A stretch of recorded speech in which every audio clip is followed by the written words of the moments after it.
Hello and welcome to Cheers to Fears, where we combine alcohol and horror movies for your entertainment. Hello. Do you want to play a game? Be food and drink and ghosts, and perhaps even a few murders. You're all invited.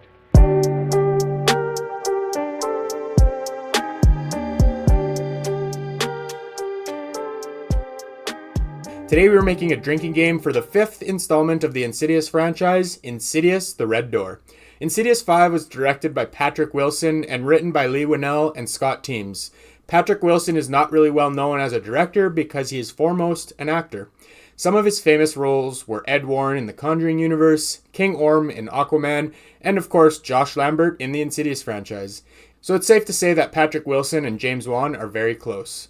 The writers, on the other hand, are Leigh Whannell, who needs no introduction at this point, and Scott Teems, who was the writer and director for The Quarry. Insidious 5 takes place 10 years after the first installment. Dalton is off to college. Both him and Josh go through visions which can relate to the trauma that was erased from their minds the first two movies. Dalton ends up reopening old wounds as the red door that contains a lipstick-faced demon comes back to haunt him. Him and his new friend Chris team up to seek answers about Dalton's past and the further.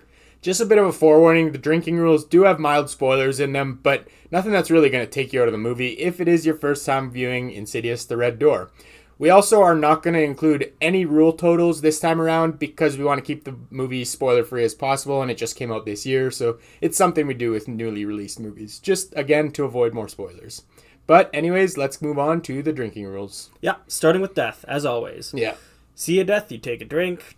Death implied, take a drink. Yeah, there's definitely a few in this movie, but obviously we're not going to go into any details, again, to avoid spoilers. Yeah. But yeah, let's move right along. The second rule for this drinking game is, again, scream, cries, and yells. Whenever you hear one, you take a sip. So I guess, yeah, it's about average. Nothing too noteworthy. Yeah. So let's move on to the next rule, which is jump scares. Yeah, I don't think there's going to be as many as the first two installments, to be honest. There seems to be some good ones in this film. They still are pretty, true to the Insidious franchise with the well-executed jump scares, I guess. But I think for how many we're going to see, it's probably going to be in line with, like, The Last Key. Maybe single digits, but maybe around 10. Yeah, about 10 or so. I think there's going to be a few more, to be honest. Maybe, but they seem to not rely on it as heavily, I guess. Yeah, even though the jump scares in this movie are certainly effective. But anyways, we'll move right along to rule number 4. It's whenever a dead person is mentioned. We should be a little bit more clear. One example is Elise. She's dead in the franchise, so whenever Elise is mentioned, Yep. I don't know if she's mentioned too much in this movie, to be honest. Yeah, I'm not sure. Yeah, however, she's just one example. We don't want to go through other people because that could lead to spoilers. So we're just going to leave it at that for the most part. Yeah, there's some, like, random dead spirits, I guess we could say, that we see. But it's not a spoiler to say that. So let's move on to rule number 5, which is whenever drawing or artwork is seen. Yeah, and this movie takes place in an art school, and Dalton's going to college for art. So there's going to be a lot of scenes with art in it, of course.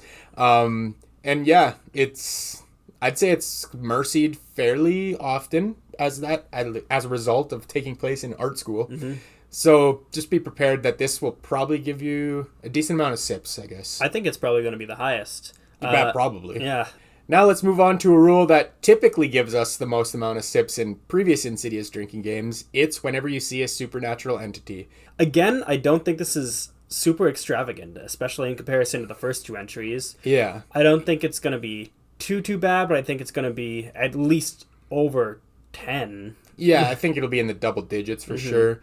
But they don't use the supernatural entities as often in this one like they do in the first two installments, maybe even the third one. But yeah, it's more probably in line with The Last Key and how many drinks that one gave us. Yeah. It'll still be a significant amount, but it won't be the most out of all of our rules, I don't think.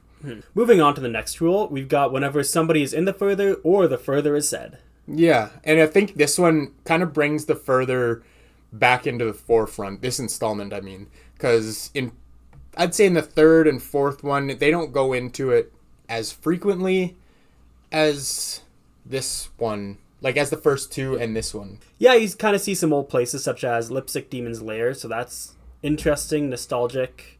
And you get to see like the red door, I guess. Yeah, you see the red door a little bit too. And that actually leads us right to our next rule, which is whenever the red door is seen. I mean, one big place that it is in Dalton's paintings. He paints a big old picture of it. And obviously, this is the title of the movie, so we had to include it. Yeah. There's times where we do see it, I guess, in person, in the further, like we mentioned. But yeah, I think most of those drinks for this rule will come from the artwork. Mostly. At least in the beginning. And then in the end, it kind of flips to seeing it in further person. And yeah. On to the second to last rule. We've got whenever the past is mentioned. Yeah, they do bring up the past events quite frequently, I'd say. Obviously, Dalton and Josh can't recollect what happened in their past due to getting hypnotized and forgetting about it. But it does flash back quite a bit to even scenes from other movies that we've already seen in the franchise. But it's even talked about quite a bit too. And yeah, it's just an easy rule to include for this drinking game for sure. Certainly. But anyways, we'll move on to the final drinking rule for this drinking game. And it's whenever somebody counts down from 10. Yeah, it's a very easy rule to catch, which is why we like to include those. It happens a good few times, but I don't think it's anything too crazy. Yeah, maybe you could even count it on one hand, to be honest. But it's an easy rule that we like to include some easy rules once in a while. Yes.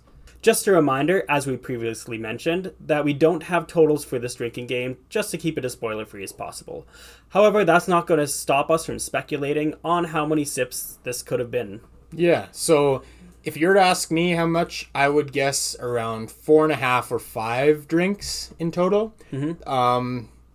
Mostly because of the paintings. Yeah, there's a lot of paintings. There's quite a bit of paintings, and usually the supernatural entities give us a good amount of sips, maybe half a can, around 15 sips. But I don't think it's going to get as hard as the first two Insidious movies. I think it's going to be 1, 2, and then 5 for sure. That's probably going to be the order, in my opinion. I think so. Yeah. So I've got to emphasize how many paintings there are throughout the movie, obviously. Art school, there's at least a couple of scenes where everybody's drawing. Yeah. You constantly see Dalton's painting of the red door. His dorm room has his paintings. So I think a good chunk of scenes are going to be mercied. I do agree with that. And as far as the other rules go in this drinking game, I suspect they'll be fairly balanced throughout the entire movie. Well, even that one's balanced throughout the movie. It's just a lot of drinks throughout the movie.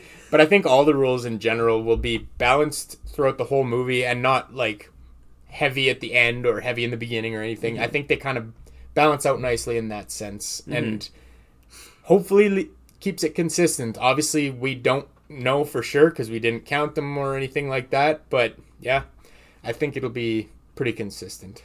But with all that being said, we do hope you enjoyed our drinking games on all of the Insidious franchise. If you end up playing any of the games alongside the movies, or if you have any other feedback or suggestions, let us know in the comments below. Make sure to like and subscribe to the channel so you don't miss out on our podcast where we are going to be talking about the Insidious movies and ranking them all and figuring out which ones are our favorites. Anyways, thanks for tuning in, and this is us saying Cheers to fears. Fears.